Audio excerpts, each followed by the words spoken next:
Kalau kita bilang tuyul, itu punya misi untuk menyesatkan manusia. Makanya dia mau bekerja sama dengan manusia. Dan tentunya antara tuyul atau jin tersebut dengan orang yang menyuruh itu pasti ada perjanjian. Entah itu harus ngasih sesajen, entah itu ngasih tumbal, entah itu nggak boleh sholat, nggak boleh ngaji, nggak boleh sedekah. Pokoknya pada intinya itu perjanjiannya itu pasti menjauhkan manusia dari Tuhan. Pasti itu. Lantas bagaimana cara kita untuk menangkal, untuk mencegah agar uang kita itu tidak diambil oleh tuyul, tidak digangguin oleh tuyul? Bagaimana caranya? Kalau untuk hal ini, biasanya setiap orang dan juga para pedagang itu punya cara tersendiri yang anggap mereka paling ampuh, yang anggap paling cocok bagi mereka, yang dianggap paling ampuh untuk menangkal jin dan juga setan ataupun tuyul tersebut. Yang pertama nih, ada beberapa orang yang menaruh uang itu di tempat sampah. Anda tentunya pernah melihat sendirilah, pedagang di pasar menaruh uangnya itu di tempat sampah. Tentunya ya tempat sampahnya khusus untuk menyimpan uang, tapi dia menggunakan tempat sampah, bukan menggunakan laci, nggak pakai tas, tapi menggunakan tempat sampah. Ya tempat sampahnya pasti barulah, nggak mungkin tempat sampahnya kotor. Mereka beranggapan, para pedagang ini, tuyul itu tidak akan mengambil uang di tempat sampah. Tuyul itu tahunya mengambil uang itu di tas, di tempat penyimpanan uang, di almari, di tempat tidur, di dompet, dan lain-lain. Tuyul tidak mau mengais-ngais tempat sampah. Jadi kalau Anda naruh uang di tempat sampah, maka kemungkinan uang Anda tidak akan diambil oleh tuyul. Itu bagi mereka yang mempercayai hal tersebut. Oke? Kemudian ada juga sebagian orang yang menaruh kaca kecil atau cermin di laci tempat uang atau di tempat penyimpanan uang Anda. Ini katanya kalau tuyul tersebut datang untuk mengambil uang, dia akan kaget melihat wajahnya di cermin tersebut, sehingga dia akan main-main dengan cermin tersebut, sehingga dia akan lupa untuk mengambil uang. Dia akan lupa, tuyul tersebut akan lupa untuk nyolong uang di laci tersebut. Itu bagi mereka yang percaya kalau cermin bisa menangkal tuyul. Kemudian ada juga sebagian orang yang mengikat uangnya itu menggunakan karet. Mereka beranggapan kalau tuyul itu tidak bisa mengambil uang yang diikat menggunakan karet.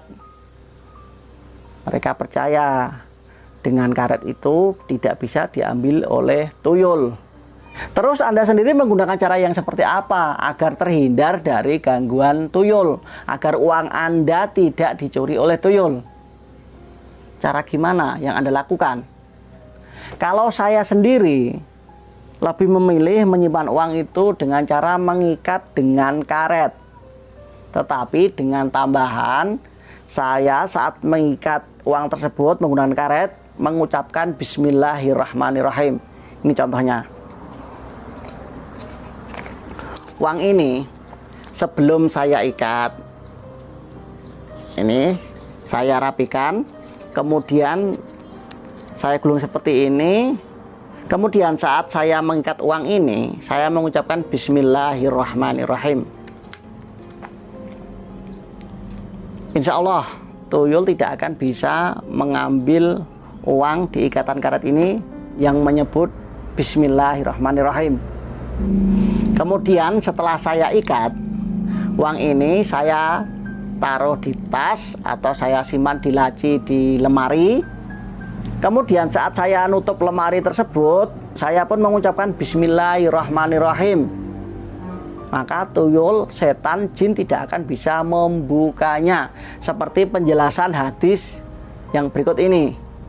Tutuplah pintu-pintu dan ucapkanlah bismillah, karena sesungguhnya setan tidak akan bisa membuka pintu yang tertutup yang disebutkan nama Allah. Hadis riwayat Bukhari dan juga Muslim. Selain itu, Anda juga harus memperbanyak membaca Al-Quran, terutama surat Al-Baqarah, karena surat tersebut bisa mengusir setan, bisa menjauhkan rumah kita dari setan, dari gangguan jin. Seperti penjelasan hadis yang satu ini. Janganlah kalian jadikan rumah kalian itu seperti kuburan. Sesungguhnya setan lari dari rumah yang dibacakan surat Al-Baqarah di dalamnya. Itu hadis riwayat Muslim. Jadi sudah sangat jelas sekali kalau kita itu dianjurkan untuk membaca Al-Quran agar rumah kita itu tidak didatangi setan, tidak diganggu oleh jin-jin pengganggu, tidak didatangi oleh tuyul. Tuyul ini termasuk jin, dia adalah jin pengganggu karena dia itu mengganggu manusia, dia itu suka mencuri, dia itu menjerumuskan manusia ke hal-hal yang sesat, hal-hal yang menyimpang dari ajaran agama. Selain itu, Anda juga harus rajin menjalankan ibadah, terutama sholat 5 waktu jangan sampai terputus. Dan memohon kepada Tuhan agar dijauhkan dari gangguan jin dan juga sihir. Mintalah rezeki kepada Tuhan. Semenjak saya mengamalkan hal tersebut dengan penuh keyakinan dan ikhlas, serta penuh kepercayaan, saya tidak lagi yang namanya kehilangan uang secara misterius. Rumah dan toko itu juga terasa adem dan juga terasa nyaman. Mintalah perlindungan dan pertolongan itu hanya kepada Tuhan, jangan yang lain. Nggak usah pakai jimat.